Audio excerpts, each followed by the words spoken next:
अस्सलामुअलैकुम। जीते रहें, खुश रहें, हमेशा मेरे साथ रहें। Welcome back to my channel Zeba Tariq official. Welcome back to another vlog. I hope मेरी प्यारी प्यारी यूट्यूब फैमिली बिल्कुल ठीक ठाक होगी और अल्लाह का शुक्र है मैं भी बिल्कुल से ठीक हूँ। तो जी ये है रात का वक्त। आज के व्लॉग का मैंने आगाज़ किया है रात से, और यहाँ पर खाने के बाद मैं और मेरे हस्बैंड गर्मा गर्म मूंगफली एंजॉय कर रहे थे। और मूंगफली इतनी गर्म थी कि मुझसे हथेली पर बर्दाश्त नहीं हो रही थी, क्योंकि मैं अपने हस्बैंड को दो दो मूंगफलियाँ छील कर देती जा रही थी और फिर ख़ुद जो है वो एक मूंगफली छील कर खाती और फिर दो मूंगफलियाँ छील कर अपने हस्बैंड को देती। मतलब एक मूंगफली छील कर अपनी लेफ़्ट हैंड की हथेली पर रखती, फिर दूसरी मूंगफली छील कर अपने लेफ़्ट हैंड की हथेली पर रख के फिर मैं अपने हस्बैंड के हाथ में दे रही थी। तो लेकिन मूंगफली इतनी गर्म थी कि मेरी इस वक्त चीखें निकल रही थी मुझसे। हथेली पर ना मेरी हथेली जल रही थी, मुझसे हथेली पर बर्दाश्त नहीं हो रही थी। लेकिन गर्मा गर्म मूंगफली हस्बैंड के साथ बैठकर खाने में माशाल्लाह अल्हम्दुलिल्लाह, अल्लाह नज़र बद से बचाए, बहुत बहुत मज़ा आया है। लेकिन बस मूंगफली हो गई है बहुत महंगी। लास्ट वीक जब मंगवाई थी तो 320 रुपये पाव थी, और अभी इस वीक मंगवाई है थर्सडे वाले दिन तो 400 रुपये पाव हो गई है। और आई थिंक सो कि शॉर्ट भी हो गई है, बहुत कम अब बाहर जो है वो मिल रही है, क्योंकि एक्सपेंसिव भी हो गई है। अब पता नहीं गरीब जो लोग हैं वो किस तरीके से मूंगफली को एंजॉय करेंगे जब 400 रुपये पाव हो गई है मूंगफली इतनी महंगी, यानी कि 1600 रुपये किलो।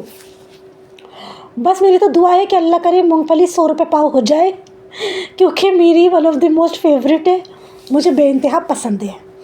और जी मैंने अभी एक दो व्लॉग पहले आप लोगों को बोला था कि मैं आप लोगों को किसी व्लॉग में दिखाऊंगी सर्दियों की सौगात, यानी गुड़ की रोटी। इस दफ़ा मैंने गुड़ जो है वो पिसा हुआ मंगवाया है, और इस दफ़ा मुझे गुड़ की रोटी बनाने में काफ़ी आसानी हुई, वरना ख़ुद गुड़ को तोड़ना और फिर उसको क्रश करने में थोड़ी मुझे प्रॉब्लम होती थी। लेकिन इस दफ़ा मैंने पिसा हुआ गुड़ मंगवाया है तो अल्हम्दुलिल्लाह गुड़ की रोटी बनाने में और खाने में बेइंतहा आया मज़ा। अभी स्टार्टिंग में मैं एक दो और बातें आप लोगों से कर लूँ, फिर उसके बाद मैं आप लोगों से डिस्कस करूँगी अपने आज के टॉपिक पर। पहली बात तो ये मैं आप लोगों के साथ डिस्कस कर लूँ कि मैंने पोस्ट भी लगाई थी कि ये मेरी यूट्यूब फैमिली मुझे गाइड करे कि मैं किस टाइम पर अपनी वीडियो अपना व्लॉग अपलोड किया करूं, मैं एक टाइम फ़िक्स कर लूं। लेकिन आप लोगों में से किसी ने भी मुझे गाइड नहीं करा।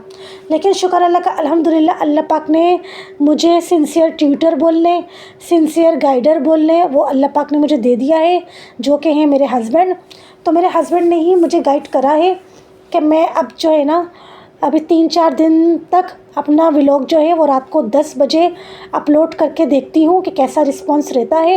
अच्छा रिस्पांस रहा तो फिर मैं अपने व्लॉग अपलोड करने की टाइमिंग रात 10 बजे की कर दूँगी, और अगर खुदा न खास्ता अच्छा नहीं रहा तो फिर मैं व्लॉग जो है वो वापस रोज़ाना दोपहर को जैसे 3 बजे अपलोड करती हूँ वैसे ही अपलोड करूँगी।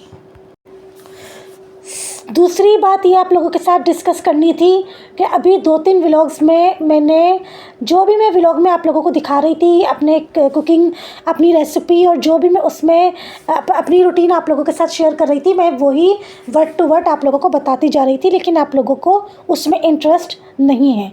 आप लोगों को इंटरेस्ट उसमें है जो मैं अपना पर्सनल लाइफ एक्सपीरियंस, शादी से पहले का, शादी के बाद का, मैके का, ससुराल का, या जो भी मेरा आउटसाइडर लोगों के साथ रहा है वो जो मैं आप लोगों के साथ शेयर कर रही थी। आप लोगों को उसमें ज़्यादा सुनने में इंटरेस्ट हो रहा था, क्योंकि अभी 3-4 व्लॉग्स में मैंने रेसिपी टू रेसिपी और व्लॉग में जो भी रूटीन दिखा रही थी बस वो डिस्कस करी, वो शेयर करा। तो आप लोगों ने उस वीडियो को ज़्यादा देर तक नहीं देखा, उस वीडियो को देखने में इंटरेस्ट नहीं लिया। तो बस अब यही डिसाइड करा है कि इंशाल्लाह कोशिश करूँगी कोई न्यू रेसिपी अगर बना रही हूँ तो उस रेसिपी को बस शेयर किया करूँगी, बाकी उसके अलावा मैं आप लोगों के साथ अपना पर्सनल एक्सपीरियंस जो है वो इंशाल्लाह शेयर किया करूँगी। और जी माशाल्लाह से ये जो अंकल इन्होंने यहाँ पे कलीजी का स्टॉल लगाया था, माशाल्लाह अल्हम्दुलिल्लाह इनका स्टॉल चल रहा है। अल्लाह नज़र बद से बचाए, अल्लाह इनके रोज़गार में खूब बरकत दे। रूटीन आप लोग के सामने चलती रहेगी। अब मैं आ जाती हूँ थोड़ा सा अपने आज के टॉपिक पर। थंबनेल और टाइटल तो आप लोगों ने देख लिया होगा, तो अब मैं स्टार्ट कर देती हूँ अपना आज का टॉपिक। तो जी मेरा आज का टॉपिक ये है कि शादी से पहले लड़की, नहीं, ये वाला टॉपिक मैं आप लोगों से बाद में डिस्कस करूँगी। पहले मैं आप लोगों से डिस्कस करती हूँ शादी से पहले की लाइफ। हर लड़की की शादी से पहले की लाइफ कैसी होती है, हर लड़की की, मेरी ख़ुद की अपनी पर्सनल शादी से पहले की लाइफ कैसी थी, आज़ादी की लाइफ होती है। जिन लड़कियों की अभी शादी नहीं हुई, मैं उनको ये मैसेज देना चाहती हूँ, जितना एंजॉय करना है, जितने मज़े करने हैं शादी से पहले कर लें, क्योंकि शादी के बाद की ज़िंदगी भले जितनी भी खूबसूरत हो, वो मैं अलग डिस्कस करूँगी। इसके ऊपर बहुत सारी अभी जो मुझे इंशाल्लाह आप लोगों के साथ अपना एक्सपीरियंस डिस्कस करना है, वो एक अलग मैं वीडियो पूरा बनाऊंगी कि शादी के बाद की ज़िंदगी कैसी होती है, बहुत खूबसूरत होती है। लेकिन शादी से पहले की ज़िंदगी ना आज़ादी की ज़िंदगी होती है, बेफ़िक्री की ज़िंदगी होती है। हालांकि मेरी शादी से पहले की ज़िंदगी बहुत टफ़ रही है, मेरी लाइफ, मेरी रूटीन, क्योंकि मैं स्कूल में टीचिंग भी करती थी और फिर उसके बाद मैं पूरे घर का काम भी करती थी, रात का खाना भी पकाती थी, जैसा कि मैं प्रीवियस व्लॉग में बता चुकी हूँ। लेकिन फिर भी उसके बावजूद मैं ये कहूँगी कि शादी से पहले की ज़िंदगी ना बहुत मज़े की होती है। जितना एंजॉय करना है, घूमना फिरना है, खाना पीना है, जो जो अपनी मतलब ख्वाहिशात पूरी करनी है वो कर लें, क्योंकि शादी के बाद फिर आपको आपका हस्बैंड परमिशन दे ना दे बाहर आने जाने की, हैंग आउट करने की, अपनी फ्रेंड्स के साथ या अपनी बहनों के साथ, किसी के भी साथ गेट टुगेदर करने की। मैंने तो ज़्यादातर जो गेट टुगेदर किया है, जो मैं बाहर आउटिंग के लिए जाती थी, डिनर के लिए जाती थी, वो मैं ज़्यादातर जाती थी अपने भतीजों के साथ। मैं अपने भतीजों का हाथ पकड़ती थी और निकल जाया करती थी। अगर मेरे भाई भाभी नहीं जाया करते थे तो फिर मैं अपने भतीजों का हाथ पकड़ती थी और निकल जाया करती थी, क्योंकि अल्लाह का शुक्र है मेरी फैमिली में इस चीज़ को बहुत ज़्यादा ऑकवर्ड नहीं फ़ील करते, नहीं मतलब माइंड किया जाता। इस किस्म की रोक टोक अल्लाह का शुक्र है अल्हम्दुलिल्लाह मेरे मैके में नहीं है। हम लोग इस चीज़ को कोई बुरा नहीं मानते, कोई मायूब नहीं समझते इस बात को, बाहर जाकर खाने पीने को। तो मैंने शादी से पहले की ज़िंदगी काफ़ी एंजॉय करी है, जिसको मैं बेइंतहा मिस कर रही हूँ अब, क्योंकि अब मेरे इर्द गिर्द कोई भी ऐसा नहीं है कि जिसको जैसे मतलब बच्चे ही समझ लें, या कोई मेरे पड़ोस में भी ऐसी वो नहीं है कि मैं उनके साथ जो है वो चली जाया करूं, क्योंकि मेरी फ्रेंड्स जो हैं वो सब दूर दूर रहती हैं और उनके साथ जो है ना, जैसे कभी भी इंसान का मूड बन सकता है और जो है वो इंसान जो है वो निकल जाता है, तो ऐसा कोई भी सीन यहाँ पर नहीं है। तो मैं इस चीज़ को बहुत मिस करती हूँ, जो मैंने शादी से पहले बहुत इन्जॉय किया है ना जिस चीज़ को, वो मैं शादी के बाद अब बहुत ज़्यादा उस चीज़ को मिस करती हूँ। तो मेरा उन सारी लड़कियों को ये मैसेज है कि शादी से पहले की भी लाइफ जो है ना वो बहुत आज़ादी की लाइफ है। ये बात मैंने मेरे ससुराल में मेरी एक खालाजाद नंद है, बहुत अच्छी है, उनकी एक इकलौती बेटी है, उसको भी मैंने यही बोला था कि जितना एंजॉय करना है ना शादी से पहले कर लो, फिर शादी के बाद तुम्हें ये सब एंजॉयमेंट बिल्कुल भी नहीं मिलेगा।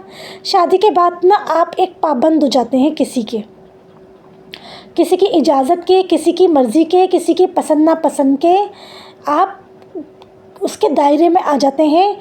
आप उसकी इजाज़त के, उसकी पसंद नापसंद के से हटकर आप काम नहीं कर पाते।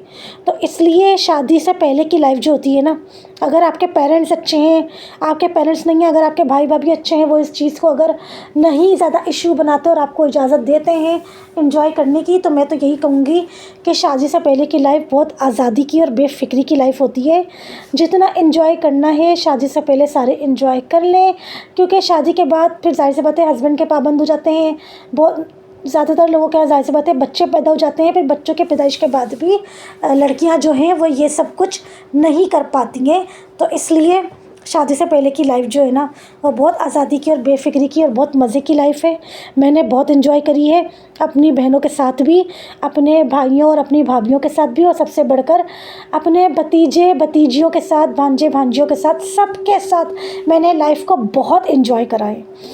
मैं क्या करती थी कि जब मेरी सारी सिस्टर्स की शादी हो गई थी और मुझे अगर बाज़ार जाना होता था शॉपिंग के लिए, तो मैं अपने तीनों भतीजों का हाथ पकड़ती थी। 3 का नहीं तो 2 का पकड़ लेती थी। अगर 2 नहीं जा पाते थे तो 1 का हाथ पकड़ती थी और मैं निकल जाया करती थी और मज़े से सुकून से जो है ना वो शॉपिंग भी करके आ जाती थी। इतनी मैंने लाइफ को एंजॉय करा है। तो बस यहाँ पर मैं उन सारी लड़कियों को मैसेज देना चाहती हूँ जिनकी अभी शादी नहीं हुई, कि शादी से पहले की लाइफ जो है वो आज़ादी की लाइफ है, बेफिक्री की लाइफ है। जितना एंजॉय करना है कर लें। अब मैं यहाँ पर थोड़ी सी अपनी रेसिपी आप लोगों के साथ शेयर कर लूँ, क्योंकि माशाल्लाह अल्हम्दुलिल्लाह शलजम पालक गोश्त बेइंतहा मज़े का बना है। और यहाँ पर पूरे 1 साल के बाद आज हमारे किचन में बन रहा है शलजम पालक गोश्त। पतीली में मैंने डाला था ऑयल, उसमें मैंने प्याज को सौते किया था, फिर मैंने ऐड किया था गोश्त की थोड़ी मैंने भुनाई करी थी, फिर मैंने ऐड किया था जिंजर गार्लिक पेस्ट, कटे हुए टमाटर, नमक, पिसी लाल मिर्च, हल्दी, पिसा गरम मसाला, ये सब स्पाइसेस डालकर मैंने उसकी भुनाई करी थी और फिर पानी डाल के कवर करके 1.5 घंटे के लिए पकाया था। और यहाँ पर शलजम और पालक की मैंने स्टार्टिंग में कटिंग कर ली थी और अब मैंने शलजम और पालक भी इसमें ऐड कर दिए हैं। और शलजम और पालक ऐड करने के बाद भी मैंने मज़ीद इसको आधे घंटे के लिए पकाया है। और अब यहाँ पर मैं इसकी स्टार्ट कर दूँगी भुनाई, क्योंकि शलजम अच्छी तरीके से गल गई है और गोश्त भी जितने घंटे में गलता है उसका भी टाइम पीरियड कंप्लीट हो गया है। और अब यहाँ पे भुनाई करते वक्त मैं इसमें ऐड करूँगी कटी हुई हरी मिर्चें। और ये इतना मज़े का, इतना स्पाइसी मेरे हस्बैंड के अकॉर्डिंग टू टेस्ट बना था कि हमें अलग से जो है ना वो कच्ची हरी मिर्चें इसके साथ नहीं खानी पड़ी। ये इतना टेस्टी, इतना मज़ेदार, नमक मिर्च ईच एंड एवरीथिंग सब कुछ इतना बैलेंस और इतना परफेक्ट आया था माशाल्लाह अल्हम्दुलिल्लाह। और बस अब यहाँ पर कटी हुई हरी मिर्चें डालकर मैं इसकी खूब करूँगी भुनाई और ऊपर से स्प्रिंकल कर दूँगी हरा धनिया। और मज़ेदार सा शलजम पालक गोश्त हो गया है रेडी। और इस पूरे हफ्ते में सिर्फ़ 1 दिन मैंने रोटी पकाई है। पूरा हफ्ता हो जाएगा कि मैं रोटी नहीं पका सकी, गैस की वजह से नहीं, मतलब खाने कुछ ऐसे पके हैं कि जिस दिन चावल पके हैं तो ज़ाहिर सी बात है रोटी नहीं पकी। और ये शलजम पालक गोश्त बना था तो इसके साथ जो है वो मेरे हस्बैंड ने पहले ही मुझे बोल दिया था कि मैं तंदूर से नान लेकर आऊँगा। आई होप कि मेरा आज का व्लॉग आप लोगों को अच्छा लगा होगा। अच्छा लगा हो तो वीडियो को लाइक कर दिएगा, अपने फ्रेंड्स एंड फैमिली में शेयर कर दिएगा, चैनल को सब्सक्राइब कर दिएगा। और कोई भी बात आप लोगों को अगर टाइमिंग से रिलेटेड या मेरे टॉपिक से रिलेटेड हो तो कमेंट करके मुझे डिस्कस कर लिएगा। तब तक के लिए अल्लाह हाफिज़।